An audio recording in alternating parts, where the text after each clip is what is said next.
पंकजाताई होते नाहीत, आत्ताच होते राज्यमंत्री. कमाल आहे. रणजित पाटील दोघे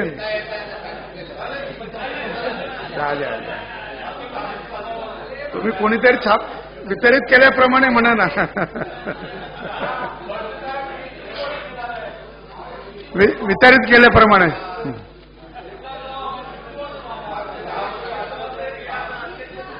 अध्यक्ष महोदय छापल्याप्रमाणे.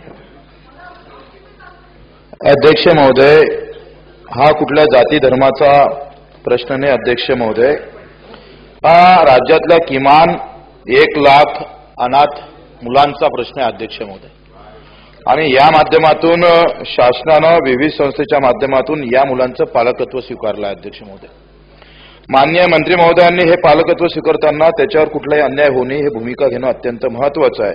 म्हणून स्पेसिफिक माझे 3 प्रश्न आहे, 3 ते 4 प्रश्न आहे. अध्यक्ष महोदय, आपण पाहतो अध्यक्ष महोदय, ही जे 2002चा मुलांची काळजी आणि संरक्षण हा जो कायदा अध्यक्ष महोदय मुळात आणला, तो संरक्षण, शिक्षण आणि संगोपन आणि भविष्यातला त्याचा व्यवस्थित अध्यक्ष महोदय जबाबदारी ह्या शासनानं या कायद्याच्या माध्यमातून स्वीकारली आहे. अध्यक्ष महोदय, आणि आपण पाहतो अध्यक्ष महोदय 2012 पासून अजूनही 155 कोटी 56 कोटी रुपये अजूनही वितरित केले नाही. लक्षवेधीमध्ये कबूल केला आहे, ते कधी वितरित करणार, किती दिवसात वितरित करणार, या आर्थिक याच्यामध्ये बजेटमध्ये ते तरतूद करणार काय, तो एक प्रश्न आहे. 900 रुपये प्रति महिन्यानं आपण या बालकांना देतो अध्यक्ष महोदय, ते आपण किमान 1500 करणार काय.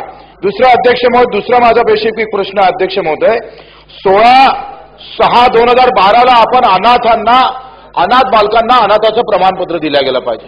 अध्यक्ष महोदय, ज्याला आई नाही, वडील नाही, त्याचा धर्म नाही, जात नाही, काही माहित नाही, किमान तो अनाथाचं प्रमाणपत्र भेटलं तर किमान तो समोरचं काही शिक्षण करू शकन. त्याला कुठलाही आधार नाही, कागदपत्री कुठेही आधार नाही, रेशन कार्ड देत नाही, आधार कार्ड देत नाही, आणि म्हणून आपण त्या आयुक्त स्तरावर ते प्रमाणपत्र देण्याचा अधिकार दिलेला आहे. ते कलेक्टर स्तरावर देण्याचा अधिकार द्यावा, त्याची व्याप्ती करावी, आणि आतापर्यंत किती अनाथ बालकांना आपण प्रमाणपत्र दिलं ते सुद्धा पटलावर ठेवण्यात यावं.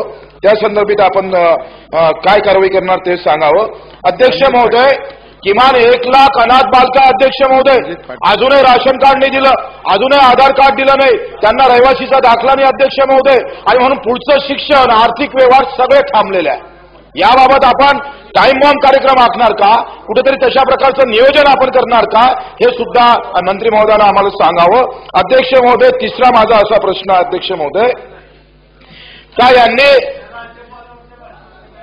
2 अध्यक्ष महोदय नंतर मला विचार संधी द्या.